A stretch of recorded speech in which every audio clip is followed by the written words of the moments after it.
If you just looked at the story on the surface, you're thinking, oh, it's not that big of a deal. But then you start to realize that actually this is a really big deal. China is telling these countries, enforce it. Go ahead. Like, we're going to come and take your fish. What are you going to do about it? This pisses me off, what Trump's doing here. I really do not think he understands cryptocurrencies. When you make announcements like this, it's not good for the market. When you think of ExxonMobil is basically an extension of the U.S. government. Threatening ExxonMobil is like threatening the United States. Zelenskyy then went on to the UK. They even talked about sending UK boots on the ground to Ukraine. I hope we do not get involved in that at all, because what NATO is basically completely supported by the US government and US tax. If European nations start sending boots on the ground into Ukraine and we don't back that up, that's going to be, Russia's going to roll over everything. It's going to be real bad.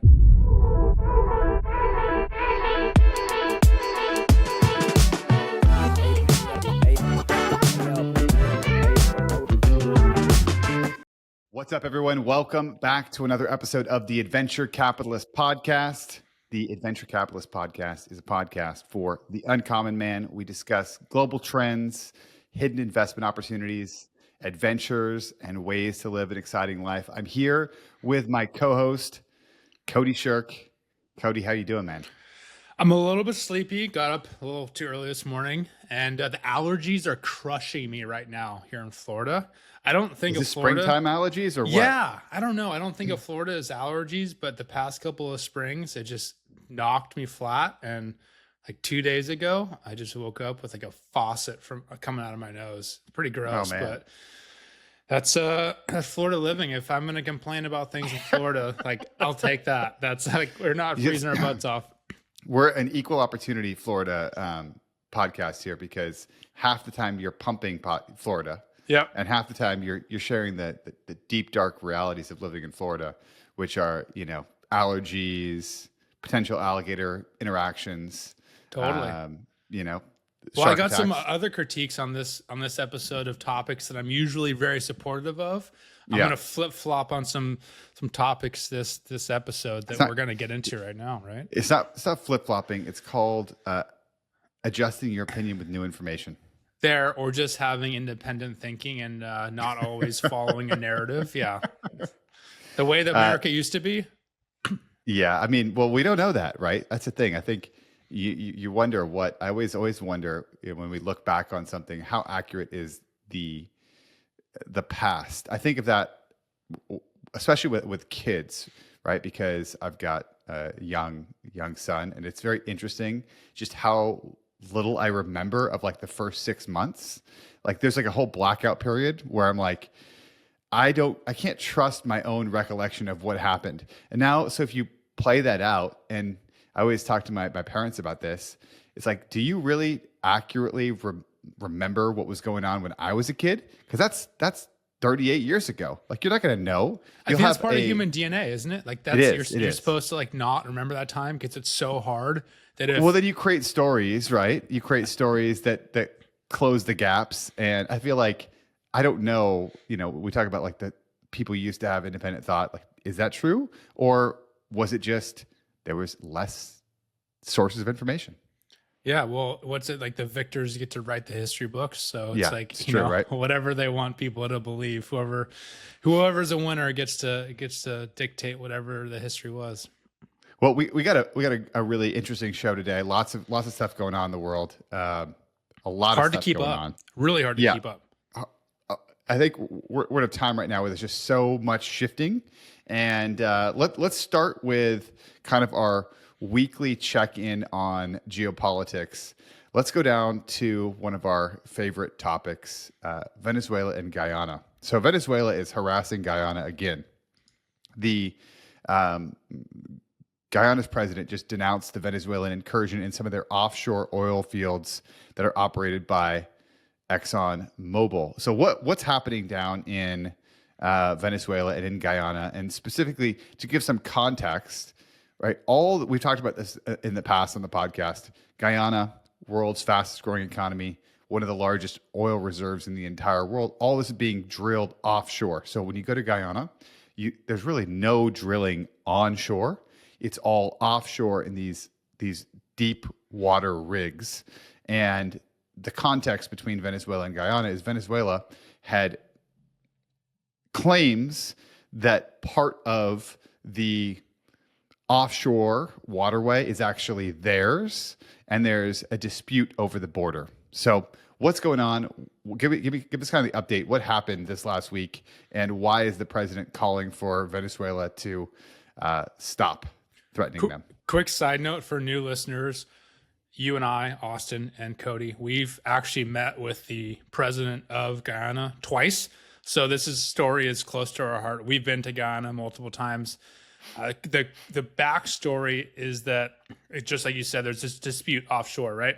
Yep. But most recently, and during that dispute, Venezuela made all these crazy claims that they're going to go into Guyana and start a war, an invasion. And there's this Essequibo region between Guyana and Venezuela. It's part of Guyana right now, internationally recognized, but Venezuela has been more or less for the past century saying this is actually our land, and it keeps coming back into the news that Venezuela is going to take over this land. All right, fast forward to now, which is 2025. Trump rescinded this pass. I'm giving it a pass because Biden last year, actually 2 years ago, allowed Chevron to actually do some oil and gas production off the coast of Venezuela. And that previously was not allowed because of sanctions. And the reason why Biden did that is because he said, hey, we're going to do this. And obviously Venezuela gets a cut of that production if you have free and fair elections. Well, we all know what happened. Maduro got reelected. Of course, in one of the least free elections. Exactly. Yeah. So Trump took that away, and that stopped recently. So there's no more oil production from Chevron. And Maduro's pissed because they are losing money from that. So they sent a military patrol boat. This happened like a day ago to a couple of days ago, right next to one of the Exxon oil production areas off the coast of Guyana. And immediately, obviously, Exxon's like, yo, like, get away from our stuff. And also, it's technically in Guyana's waters. So Guyana is saying, hey, this is unacceptable. So the president of Guyana made these announcements. And then immediately after that, the U.S. Department of Defense backed up Guyana, said this is not okay. Do not do that. If you do that, you're going to have real repercussions there. So this is a story that's unfolding right now. It's a story that's close to your heart and my heart because we've been down there. We've gotten to know the politicians there. We know the story deeply of what's going on. And me personally, I'm not super worried about it. I don't think Venezuela will make a huge issue about it. I think this is more like a bargaining chip for Venezuela, as it has been for years now. But I do think the days of this like back and forth wrist slapping are probably over. And I don't think Maduro wants to mess around with Trump. I think that he would do something pretty serious to make Maduro stop doing that. Because there's other issues going on besides this that the Trump administration is not happy with Maduro about, such as manufacturing Iranian drones in Venezuela to support all the conflicts that's going on in the Middle East. So a lot to unpack there, but the point is keep an eye on this. This is a geopolitical event that's happening much closer to the U.S., and it's something that could easily pop up out of nowhere and surprise a lot of markets in the coming weeks. And especially because when you think of ExxonMobil, I mean, it's the more we've gotten to understand what's going on down there and the more we've learned about ExxonMobil is basically an extension of the U.S. government. So a Venezuelan ship threatening ExxonMobil is like a Venezuelan ship effectively threatening the United States. There's very little daylight between what's good for ExxonMobil and what's good for the United States, that at least at the top levels of policy. Yeah, there's companies like Boeing, Raytheon, basically all the defense contractors, and then ExxonMobil, and there's a bunch of other companies the U.S. will not let fail. And as you said, don't forget that even though it's a publicly traded company that the government doesn't own, doesn't mean that the U.S. government won't come to save them. They absolutely will. Yeah. Well, speaking about incursions, right? Incursions on foreign property. Pretty interesting story going on here. Illegal Chinese fishing fleets are out there roaming the world. So to give some context, China is not only the world's biggest seafood exporter, but they're also I believe, the largest consumers of fish. So they consume over 1/3 of all fish worldwide.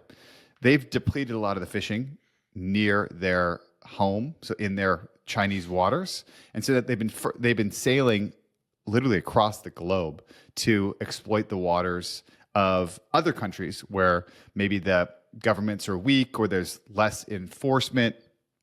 So they've got fishing fleets operating in West Africa, East Africa, the entire west coast of Latin America, most of the east coast of Latin America, in the South China Sea, pretty much all of the South Pacific, and North Korea. So one of the challenges here, I want to give a little bit of context as well, because it's fishing often goes under the radar as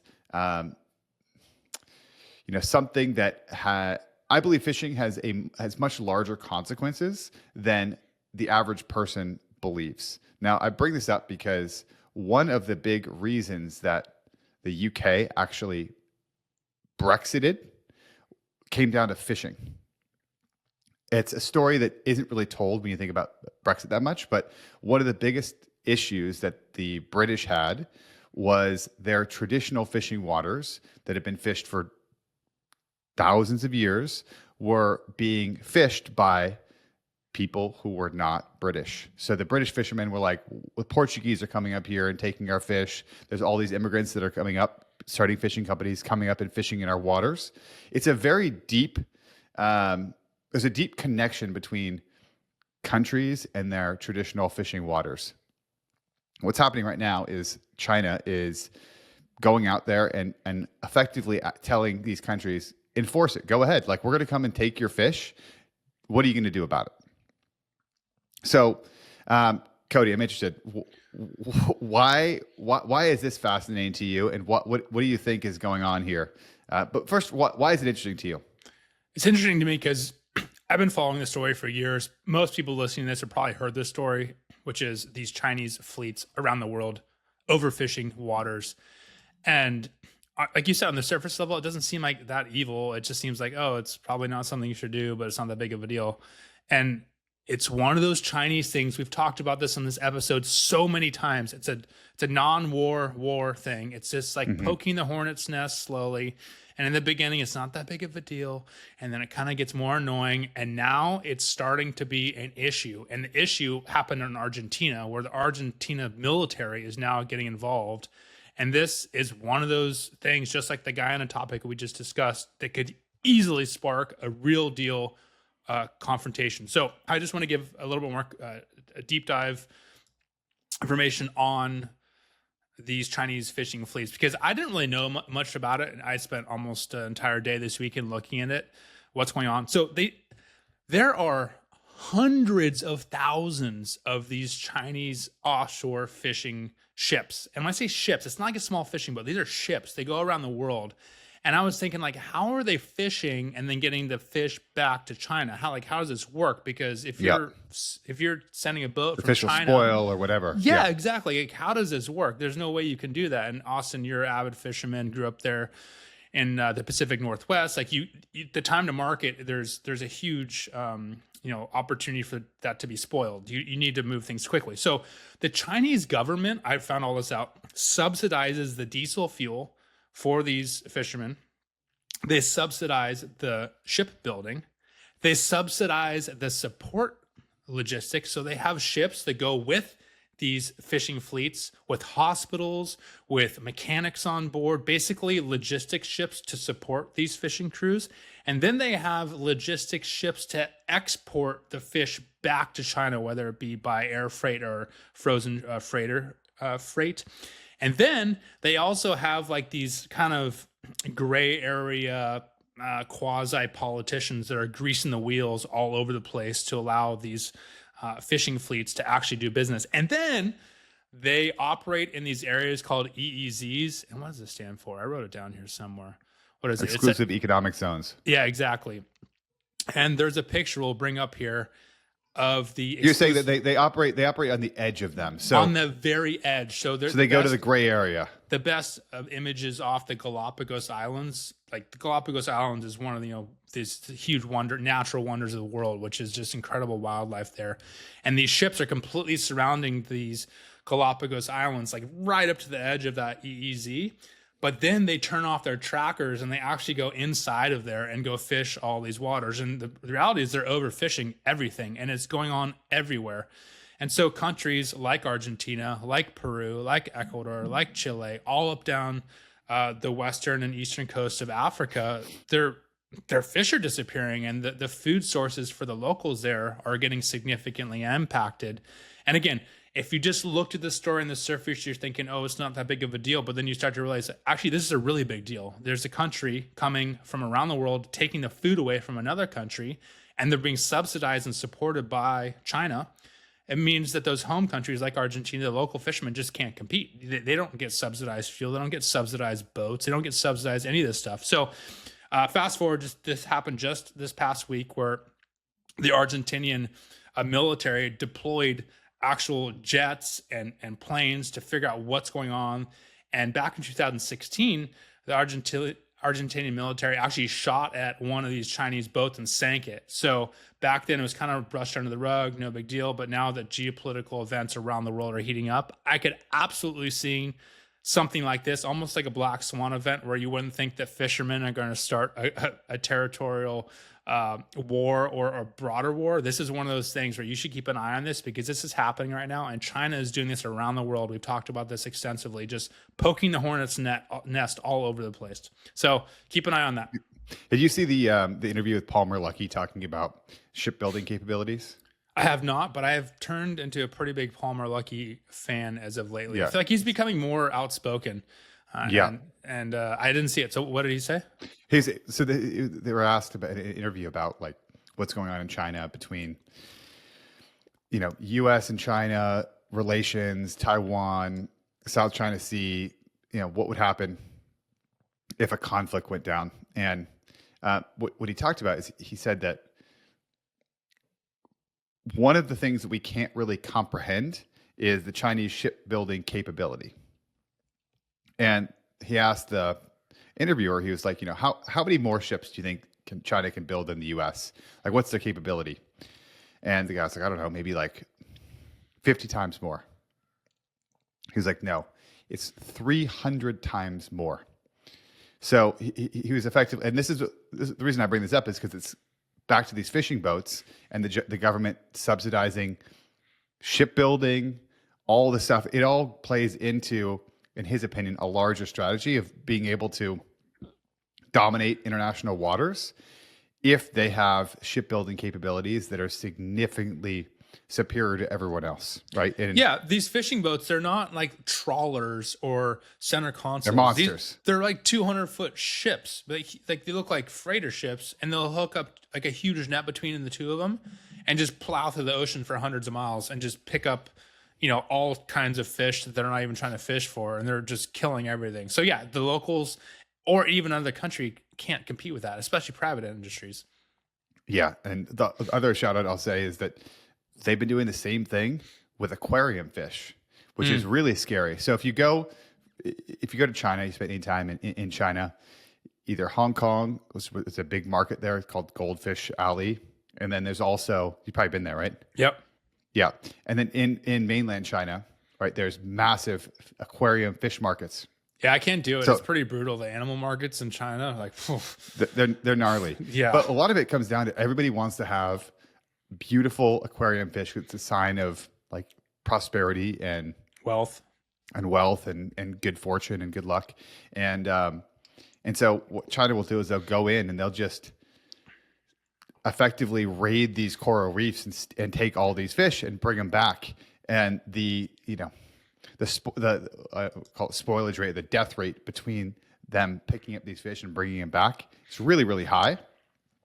So it's just a terrible system. And it's, again, there's really the difference between, we don't do I'm going to say the U.S. doesn't do the best job, because I think we can do a better job protecting our fisheries.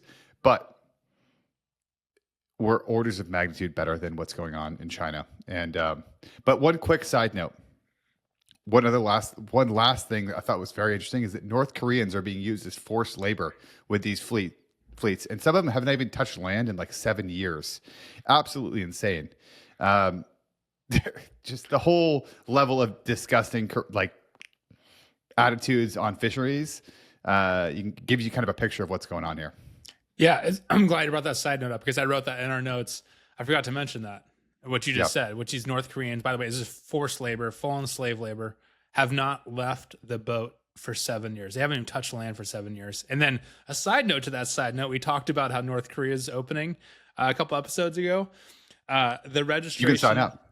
Yeah, the Pyongyang Marathon. You can sign up now. So if any of you want to go to North Korea and possibly get kidnapped and put onto a Chinese fishing fleet off the coast of Argentina, sign up now. Positions available. One of the benefits of that is they actually, when you're working, you don't have to pay for your food or your lodging. So yeah, all inclusive. Let's shift it back to all the wild stuff going on right now in the last week in the U.S. So let's start with the crypto markets, because we had they got shellacked last week. Brutal. Down, specifically Bitcoin was down like 20+%. And then if you look at some of the smaller coins, some of them were down like 30, 50. I mean, some were down like 90%, but the large ones were down like 30, 40, 50%. And then just a couple of days ago, Trump announced that there's going to be true to his executive order, but basically when he took office, he said there's going to be a crypto reserve. What does that actually mean? A U.S. crypto strategic reserve, which is going to hold digital assets. And kind of the idea was it's going to be Bitcoin, but Trump tweeted out that they were actually going to hold Solana, Ripple, Cardano, a bunch of U.S. cryptocurrencies, including Bitcoin and Ethereum. So why don't you walk through exactly, Cody, like what did he say they were going to do, and why did he focus on these specific coins? Before I talk about this, I just want to say this is the part about being a venture capitalist, being an independent thinker, and just being able to change your mind, or at least look at the facts and stand up for what you think is right. This pisses me off. This really ruffles my feathers. I'm really not happy about this, what Trump's doing here. And I've mentioned this multiple times. I really do not think he understands cryptocurrencies, and I do not think he understands how they affect the current financial markets, but also long-term. And it seems incredible to say that, meaning, of course, he's got to know, but just what he's doing just tells me he doesn't understand. So he put out a release on his Truth Social platform that he was going to include Solana, Ripple, and Cardano in the strategic cryptocurrency reserve for the U.S. Then right after that, he said, and of course, Bitcoin and Ethereum. So first of all, the messaging was a little bit confusing. This was also over the weekend, which I know is intentional, because Eric Trump later said, of course, it was intentional, meaning this is a financial system that works 24/7. We released this statement over the weekend to basically prove that normal or the historical financial markets are somewhat archaic because they can't react to it. So the immediate reaction was that these cryptocurrencies, specifically Cardano, was up like 60% in like 2 hours. Solana was up around 20%. Ripple is up. And then Bitcoin and everything pretty much pumped on this news. Since then, they've come back down a little bit. Everything's still elevated, more elevated than from when the announcement was. But the messaging was confusing because it wasn't put out on X. It wasn't put out on, say, the White House. Since then, there have been executive orders published, but it was very confusing about what's going on. And part of the interesting thing about crypto markets is that they're 24/7, and if you have an information advantage, you can act very quickly. So there's a lot of people that made a lot of money over this weekend, and a lot of people are saying this is pure market manipulation by the U.S. president. He's pushing specific cryptocurrencies that some are privately held, meaning they were founded by private entities like Ripple. And how can the U.S. government say they're going to be using U.S. taxpayer money to purchase assets that are from a private company? This is more like this is like buying stock in a company. So this is almost like It's like, hey, like we're going to buy Exxon. yeah, exactly. And that would make Yeah. sense if there was like a public investment fund like out of Saudi Arabia. There's some sort of sovereign wealth fund, but that announcement has not been made yet. And then David Sachs came out and said something like, hey, just wait, where there's going to be more news. And David Sachs is the crypto and AI czar. He was appointed by Trump to help with a lot of what's going on here. And so the messaging is generally like, hey, more is coming. And I think everyone has said that. But the order of events of how things are being shared is completely like out of order, and it's bad for the market. And this is why I don't think Trump understands it. And he's leaking information that he should not be saying. And if he actually is going to include all these assets into a crypto exchange, the framework needs to be announced prior to him telling us what's going to happen with what he's going to buy, because right now people are running off with different stories saying, oh, U.S. taxpayers are on the hook for purchasing private entity, founded cryptocurrencies, which is wrong. We should not be doing that. Now, that said, who knows? Next week, something may change. It'll be a new announcement and something different will be happening. Something could change tomorrow, today, yeah, whatever. Totally. Yeah, this is where it's where also the question is he doing this to give an information advantage to people who follow him on Truth Social? Yeah, I didn't even really think about that, to be honest with you, but because there's some bots that repost his posts on Truth Social to X within like a matter of seconds.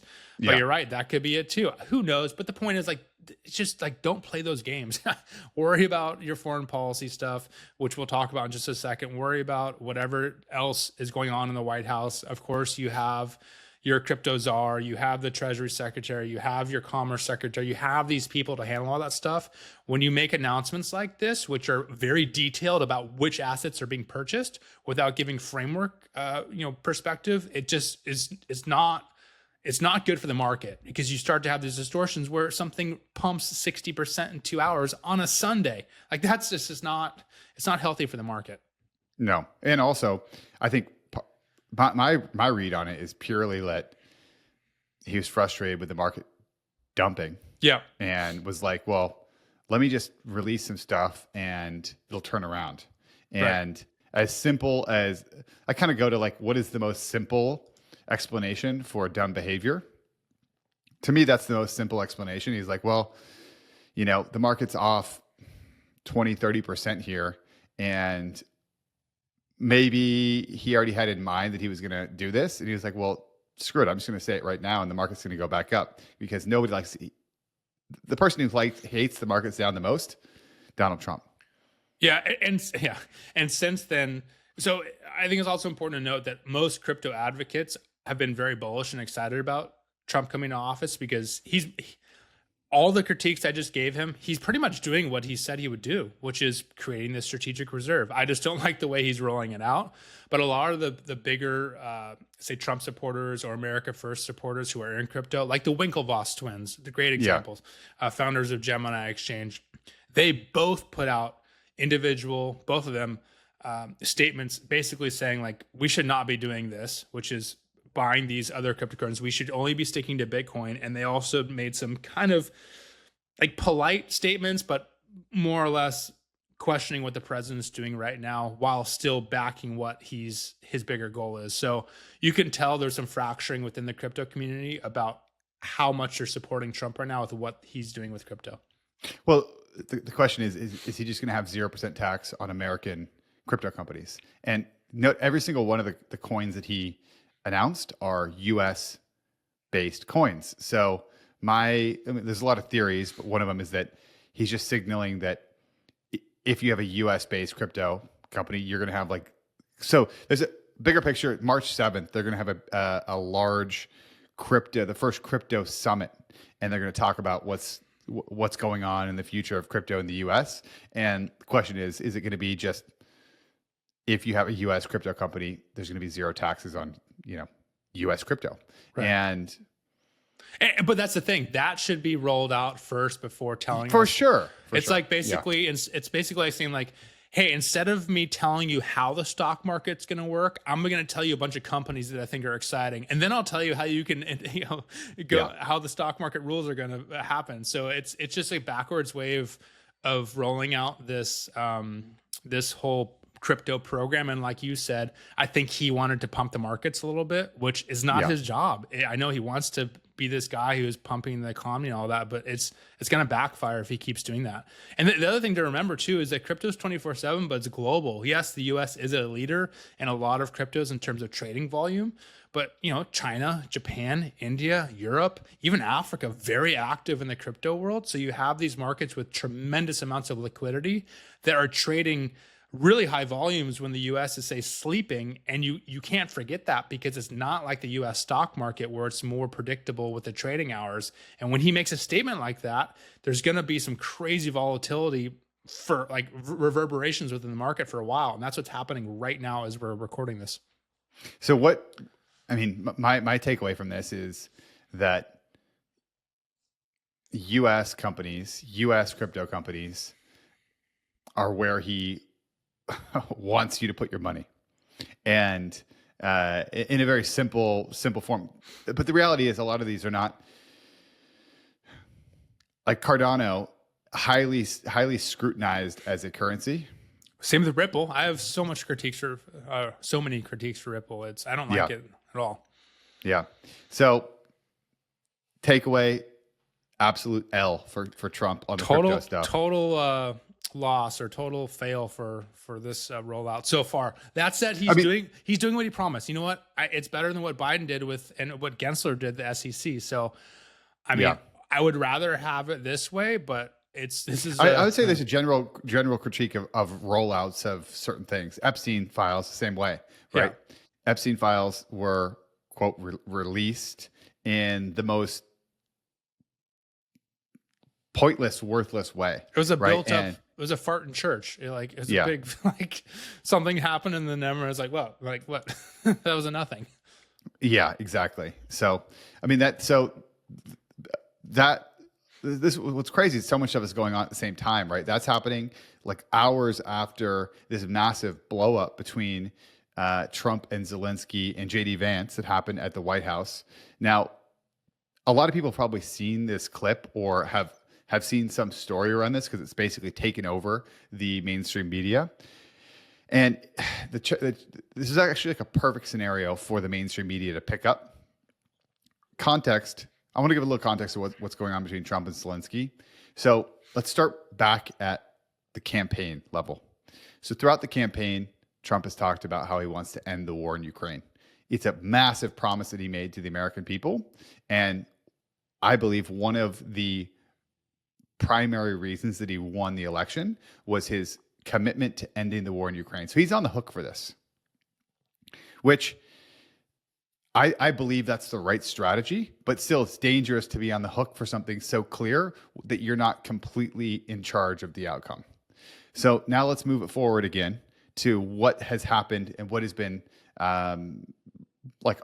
what has been going on behind the scenes. So first he sent Scott Bessent over to Ukraine to meet with Zelenskyy to try to hammer out a deal for rare earth minerals.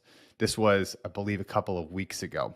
He was over there meeting with Zelenskyy, and from an interview that went around with Scott Bessent, he was talking about how he met with Zelenskyy. They had a fairly productive meeting, but at the core, Zelenskyy said, "Listen, I'm not going to sign this agreement with the U.S. with you here in Ukraine. I'm going to sign it in Munich with JD Vance during their Munich meeting."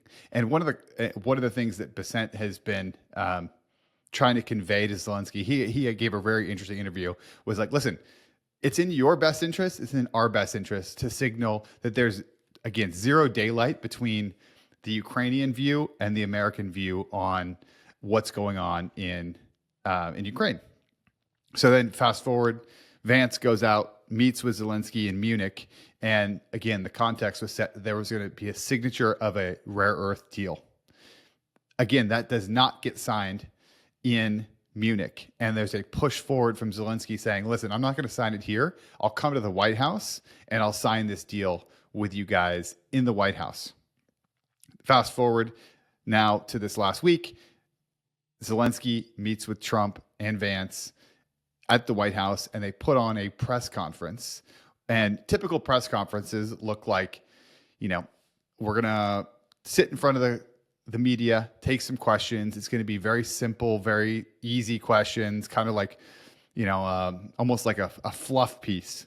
And then behind closed doors, we'll hammer out all the disagreements and make that happen. This was a 40-minute press conference. For about 30 minutes of that, it was a puff piece, basically, with journalists asking questions, them answering it, and then the last 10 minutes devolved into a very heated exchange between Zelenskyy, Vance, and Trump that led to this mineral agreement not being signed. It led to a memeable photo of the Ukrainian, I believe, press secretary or someone in the press court that was just with her hand covering her head in disappointment, realizing what was happening. And let's just, and basically an argument between Vance and Zelenskyy and Trump that led to this massive blow up. The only thing that people are seeing is Trump, Vance, and Zelenskyy arguing, and him being effectively kicked out of the White House and said he's not ready to come back, not ready for him to come back until there's peace. Okay, that's kind of the context of what happened here. Yeah, so I think a lot of people have seen this in the news. Yeah. And from what they've seen, when I say they, most people don't watch the whole 50-minute thing. I'm going to talk about it in just a moment, but there's been two takes on what's happened here. And I'm speaking generally just from watching what's been on social media and posted. There's one view, which is Trump and Vance did a great job of standing up for the U.S. Zelenskyy looked, foolish, arrogant. He was overplaying his position. It just looked like Trump and Vance were doing the job of what American voters voted for. That's one side.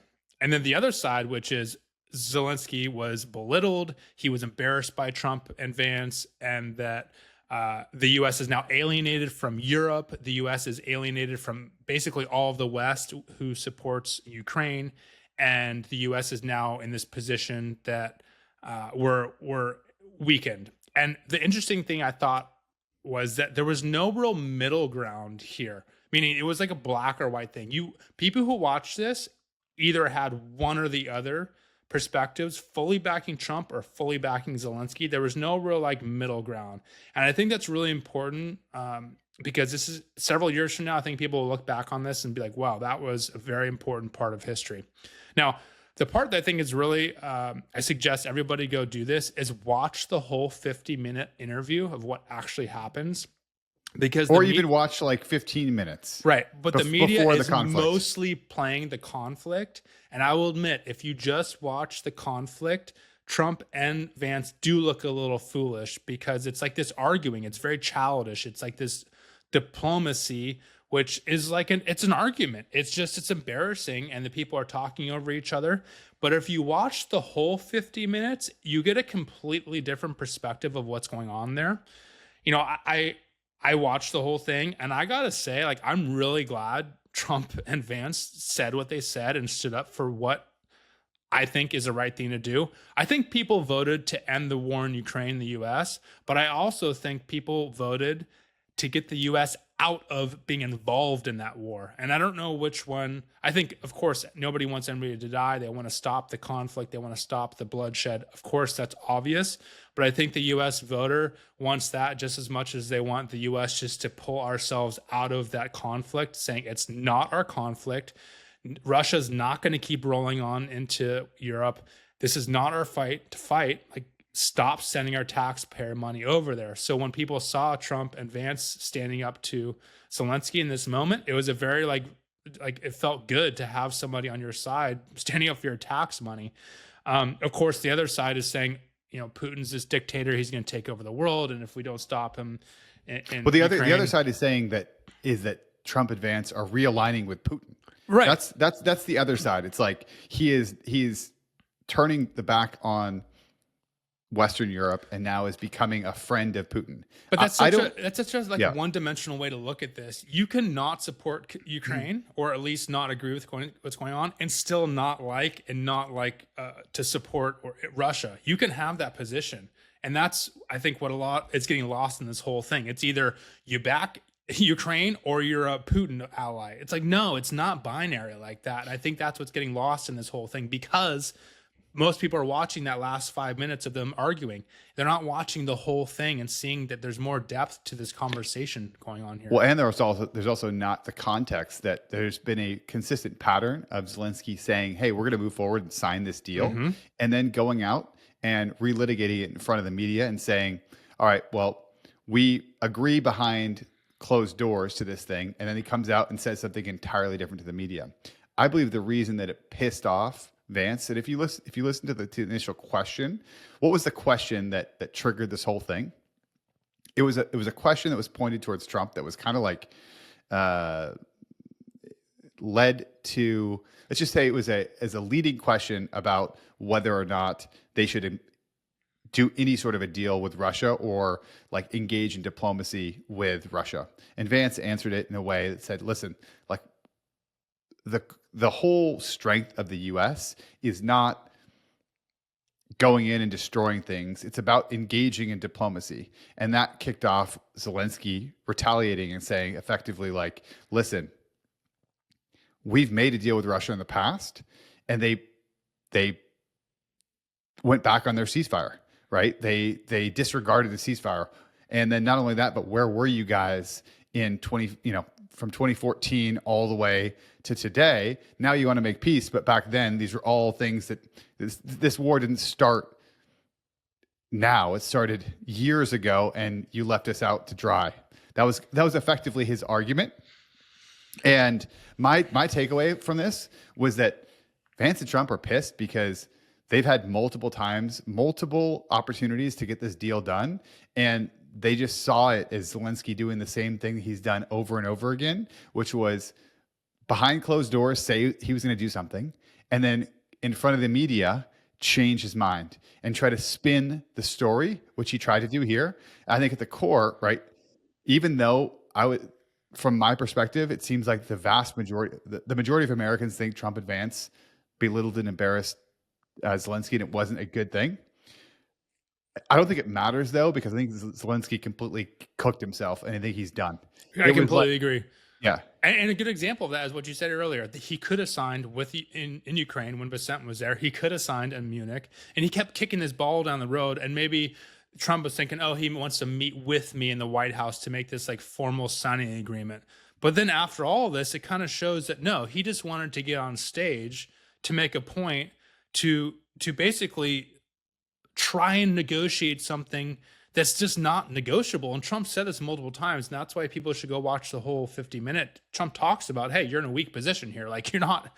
And he's saying this to Zelensky in reference to Russia. Like, we have a problem here. You can't try and like negotiate for something more than you will ever get. It's a non-starter. It's going to keep this war on forever. So the point is that I think that Zelensky wanted to have this stage at the White House, and I think Trump now knows that. That's why I kicked the can down the road by not signing repeatedly. And now Trump and Vance are pissed because they got embarrassed by Zelensky, and Zelensky's cooked, like you said. This is bad. This is really bad. So the fact that Zelensky then went on to the UK to go talk with Starmer, and Starmer like hugged him. Oh, we're going to do whatever we want. They even talked about sending UK boots on the ground to Ukraine. I hope we do not get involved in that at all, because what NATO is basically completely supported by the U.S. government and the U.S. taxpayer. And if European nations start sending boots on the ground into Ukraine and we don't back that up, that's going to be, I mean, Russia's going to roll over everything. It's going to be real bad. Yeah, I agree with you in the sense I think this will be looked back on as a very pivotal moment. And I think at the core, Zelensky wanted to use it as a way to put pressure on Trump to offer the security guarantees to Ukraine that he wants. And it was like, I'm going to go up there and I'm going to get the American media to put so much pressure on Trump to guarantee security to Ukraine, which is the number one thing Trump does not want to do, because there's a line they're threading here. They want to secure a rare earth mineral deal without security guarantees, because adding security guarantees to Ukraine is effectively saying that you're like in NATO. Yeah, right? I don't even like that deal, because even if we did a rare earth metals arrangement, okay, let's say he did sign it. Now we have an obligation to send U.S. companies and troops to go defend that land, which more or less can put us into war with Russia. So I don't even like that deal at all personally. So I disagree with a little bit of that strategy. Of course, Trump is trying to, make lemonade out of lemons. Well, he's trying to get access to the rare earth minerals without the security guarantees and without trying to piss off Russia. At the core, they have to find some sort of common ground. And it seems like I don't know if I'm not going to say we're further away, but I definitely believe that Zelensky's further away. For sure. So last episode, we talked about blindly supporting Ukraine. And this is something we got a little bit of blowback from on some comments from people. I want to tell a quick personal story. So I've been to Ukraine multiple times. I was in Ukraine prior to the war, and there's a place in Kyiv called the America House. And this America House is this unbelievable, almost like it looks like a U.S. embassy. But if you are Ukrainian, you can go in there for free. There's computers, there's library, there's games, there's books, there's all types of resources. There's food, there's drinks, all for free. And I went in there with one of my Ukrainian friends, and I was like, what is this? And it was basically a way for the U.S. to influence the youth within Ukraine to be more Americanized. And this happens around the world. The point what I'm getting at is that when I was there, just prior to the Russia coming in, there were very clear signs of the U.S. trying to push influence on the Ukrainians, and it clearly ticked off the Russians. And for anybody to say that, Russia or Ukraine just got invaded by Russia and they are the aggressors, which did happen, Putin did that, he should not have done that. But to just ignore all the other stuff that was going on prior to that is being blind to this bigger picture. And this is what's going to get us into something really bad if we are not able to just look at the depth of what's going on here and accept the situation for what it is and try and move forward. Because if we don't, it's just going to be this continued conflict. And for anybody who is just saying Ukraine, save Ukraine, like, look at the history of what's going on in this region. It's been under war for thousands of years between Europe and Russia in the East, and it's probably going to continue for thousands of more years of conflict there. There's also a gray area where the talking point is that, well, this is completely unprovoked. Russia went into Ukraine completely unprovoked, and where Trump is getting a lot of negative press is he said, listen, NATO's off the table, and the reality is that was one of the main reasons this war started in the first place. And you have to think of a kinetic war as there's other things that lead up to a kinetic war. So it's not 100%, Putin invaded with zero provocation. No, the whole reason that there was an invasion, if you listen to the Russians, they're telling you why they did it, is they're frustrated with a continued push to get Ukraine into NATO, and a continued push from, again, the initial forming of NATO and not forming of NATO, the initial deal when the Soviet Union fell, where they said, listen, we're not going to go 1 inch to the east of Germany. And what have we done? We've continued to push NATO further and further to the east. So yeah, I'll say one more thing and then we'll end it for this topic, which is, I think this is a good example of Trump again, which is in diplomacy. If you're looking at Putin, what he did, I don't agree with it. I don't think he should have done it, but I acknowledge his reasoning. And just if you think of business, that's how you go into any negotiation. You're trying to get what you want, and then your counterparty wants something else. You don't like what your counterparty wants. You may not agree with it. You may be offended by what disgusted by it. Yeah. But it doesn't change what they want. So if you're trying to get middle ground there, you have to acknowledge what it is in order to get to that middle ground. And I believe that's what Trump is doing right now from the U.S. perspective. The problem is Zelenskyy literally will not even speak to the guy, Putin. They won't even negotiate. So that's how war starts. I mean, let's go back thousands of years and, battles of ages. war is the last result when there's no more speaking. So if the guy won't speak anymore, we're just going to have this war continue on until Russia grinds all the way across Ukraine. And people like to say, oh, Ukraine's having success here and there. Yeah, they have little skirmishes where Ukraine has a blip of success, but look at the map. I mean, Russia's just rolling over them. It's a bloodbath. It's horrible. So I think this ends up, yeah. my personal take is it ends up with, it gets settled with Zelenskyy not even involved at all, and part of the deal is that Zelenskyy is deposed and he's out of the government. That's my personal guess, is that it ends up he's just completely irrelevant. I just hope there aren't a bunch of European nations and soldiers and families that get entangled in this mess before that happens. We'll see. Again, lots of crazy stuff happening. I want to transition to upcoming, something we've talked on the podcast a few times, but we're going to continue to talk about this because you and I are preparing for a 50-mile walk in the month of May, and we're going to continue to release more information through the I prepared email. this morning. I did an 8-mile soft sand run at the beach. There you more go. For it was kind of like a therapy session. I need to let some stress out, but I tell you what, I'm getting ready for that. Walking is one of the best ways. Walking is one of the best ways for that. And I'll give some context here, because if you haven't listened to this podcast before, I'll do a quick rundown of why we're doing this and why we're interested in a 50-mile walk. So if you haven't listened to this before, 1908, Theodore Roosevelt issued an executive order. And this executive order was to the Marine Corps officers. He said, listen, I want you guys are going to participate in a 50-mile walk over 3 days. This is a mandatory requirement of fitness. The Marine Corps took it up and they said, listen, 3 days, we can do this in 1 day. That's 3 days is not that hard for us. We'll do it in 1 day. So they all stepped up and they did this 50-mile ruck in 1 day. In 1962, JFK had heard about this, and he was like, this is a really interesting challenge, a fitness challenge. As he came into office, he wanted to take that, and he reissued the challenge to the Marine Corps, and he also reissued it to Americans, and then specifically to people in his own government. And he said, listen, if you're working in the White House, if you're in the U.S. government, you should be able to complete a 50-mile walk as a standard, and in less than 20 hours as a physical standard. So in 1963, RFK Sr., which is RFK Jr.'s father, who was the Attorney General at the time, took off on this publicized 50-mile walk in February of 1963.